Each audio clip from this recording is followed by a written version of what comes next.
വിഗ്രഹാരാധന നിഷിദ്ധമാണ് ഇസ്ലാമിന് എന്നുണ്ടെങ്കിൽ കൂടി വിഗ്രഹാരാധന ഇസ്ലാമിന്റെ പേരിൽ ലോകമെമ്പാടും നടക്കുന്നു.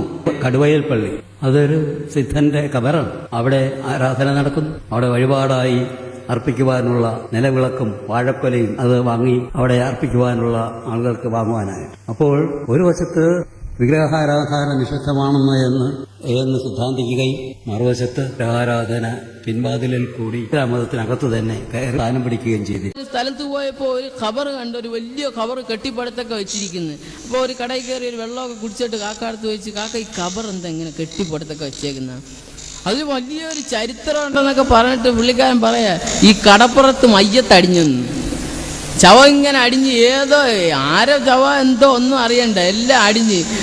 അപ്പൊ എടുത്തിട്ട് പൊന്തണില്ലാന്ന ഇവരെ ഭാഷ. എടുത്തിട്ട് ആദ്യമല്ലേ ക്രൈസ്തവർ വന്ന് എടുത്തിട്ട് പൊന്തണില്ല, പിന്നെ ഹൈന്ദവർ വന്ന് എന്നിട്ടും എടുത്തിട്ട് പൊന്തണില്ല, പിന്നെ മുസ്ലിങ്ങൾ എന്നപ്പോ അത് പൊങ്ങുമല്ല, അവർക്ക് ഇതിന്റെ പണിയാണല്ലോ. അപ്പൊ അങ്ങനെ പൊക്കിക്കൊണ്ട് വന്ന് ഇനി കാശാക്കി.